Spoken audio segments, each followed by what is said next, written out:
In this portion of the FXDM educational video series, we're going to be taking a look at pips, lots, and orders. So why don't we start with pips. Now PIP actually stands for a price improvement point, but you don't need to worry about that because everybody's going to just call it a PIP.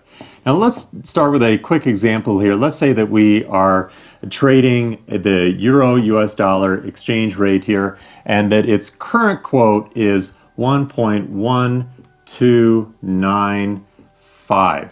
That fourth decimal place there, if that goes up by one level or one increment or down by one increment, so to a 6 or to a 4, then that means that it's actually had a change of 1 pip. Now the exception to this rule, where the pip stands for the fourth decimal place, is of course going to be anything where you have the yen over on this side of the exchange rate. So if the yen is on this side of the exchange rate, then it's going to be carried out, or pip will be the second decimal place. Now however, we also have, most currency pairs these days are actually quoted all the way out to the fifth decimal place. So in this case, we'll take that out to a 7. So the fifth decimal place in this case is a point, or a change in the fifth decimal place would be a change of 1 point within the exchange rate. And of course, with a currency pair where the yen is over here on the exchange rate, well then that's going to be carried out to the third decimal point. So let's imagine that the euro to the US dollar, that the exchange rate actually changes a little bit. We'll say that it drops in value and is currently 1.12934. So this is a change both in pips as well as a fractional amount of pips or points. So in this case, it's actually fallen by 2.3 pips in total. Now, how much is that worth? Well, before we get into that, we really need to understand lot sizes. So let's discuss that really quick. This isn't very complicated at all. So a lot is equal to 100,000 units of the base currency. So in this case, we have the euro over here. That is your base currency in this exchange rate. Over here, this is the quote currency in the exchange rate. In fact, that's why this particular exchange rate, when it's listed like this, it's going to be quoted in dollars. So if we were trading a lot of the euro USD, then that means you're trading 100,000 units of the euro, or 100,000 euro.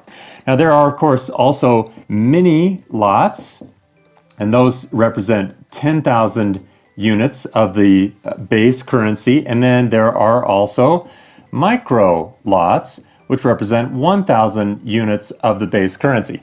Now, we're going to be sticking with regular lots in our video series to keep the math really easy, but as you can see, this is merely going to be a matter of pushing the decimal place one direction or the other if you want to be able to modify some of the calculations that we'll do. So now that we understand some of this basic material, we can start to dig into, well, how much is a pip actually worth, and how do we tell how much it's worth with a given exchange rate? So let's learn how to calculate the value of a pip now that we understand what a pip is and what lot sizes are. And the answer is actually really simple. There's a really quick formula that you can use to determine the value of a pip in any given situation. Now, all we have to do, so we'll take an example here with the euro to the US dollar. Now, it's going to be important, we're going to come back to this in a second, it's going to be important to remember that the euro is in the base and the dollar is actually in the quote. So all we have to do is, here's the formula that we're going to use. We're going to put a pip in the numerator of a division problem. So 0.0001, because remember that the pip in the euro-US dollar is all the way out in the fourth decimal place. And then in the denominator, we're going to put the current exchange rate, and remember from our last example, that was 1.12957. Now, once we can figure out what the quotient is for this division problem, all we have to do is then times this by our lot size, so 100,000 units of the base currency here of the euro. And if you do that, you'll actually come up with a solution here of 8.85, and we'll put a little ... because the decimal goes on for a little bit after that. Now what that is telling you is how much a 1 pip move in the exchange rate is worth in base currency terms. So what if your account currency is the dollar? So let's say that your account currency is the dollar and you're trying to figure out, well, how much is a 1 pip move worth to me in my own account currency? Well, that's easy. All we have to do is take this number here, 8.85 and so forth, and we times it by the exchange rate, which is 1.12957. And if we do that, that's going to come out to be an even $10. In fact, if your account currency were a dollar and any particular currency pair that you're trading where the dollar is in the quote, well, then a 1 pip move in that currency is going to be worth $10. So it's really easy to figure out. Now, what happens? So assume that your account currency is a dollar. Well, what happens if the dollar is not in the quote? What if it's over here on the base side, like it is here with the dollar to the yen? How do we figure that out? The exact same way. But it's going to be just very slightly different. But not if you remember your rules, it's going to be really easy. So here we got our formula, and remember, with a currency pair where the yen is involved, then a pip is the second decimal place and a point is the third decimal place. So we're going to put in the numerator here 0.01. We're going to divide that by whatever the current exchange rate is. So let's assume that that was 122, 8, 3, 9. So the 3 is in the pip place, the 9's in the point place. And we times that by 100,000 units of the base. And that's actually going to give us a result that we don't have to then convert any further. So the result from this is going to be $8.14. So in this case, where the dollar is over here on the base side, then we don't have to further convert this, assuming that your account was in dollar-denominated terms. So let's look at an example that's a little bit more realistic or that happened over time. Imagine that on August 24th, 2015, you see an opportunity to open a short position on the euro-US dollar. At the time, as you can see here, it was priced at 1.1375, and let's just assume a 0 on the end there at the 5th decimal place. Then later in November, so November 10th, 2015, you decide that you're going to close that position and harvest your gains, and the current quote at that time that you'd be able to buy it back was 1.07508. So we are going to take this out to the 5th decimal place here. So if we subtract these two from each other, then basically that's a difference of 624.2 pips. Now, figuring out what your gains from that is really easy. We know in this case, because the dollar is the quote currency, and if your account currency was a dollar, then each one of those pips is worth $10 to you. So if we take $10 times 624.2 pips, then we find a gain of $6,242. So let's think about our past example and how a trader would actually go about executing that order.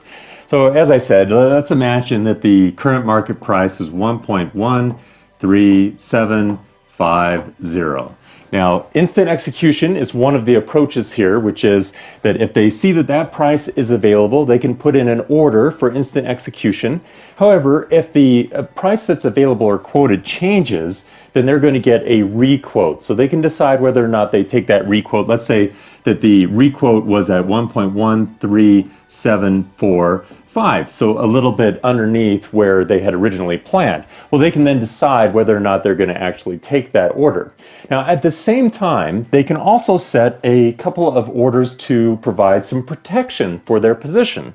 So with the instant execution, they can set a stop loss order, which in this case, if they were shorting the euro-dollar exchange rate, then they're putting a stop loss that will exit their position up above the market, which in fact, in this example, the market did rise a little bit. So this protects them just in case the euro-dollar, in this, for instance, had actually continued to rise. Well, they can also set another order at the same time called a take profit.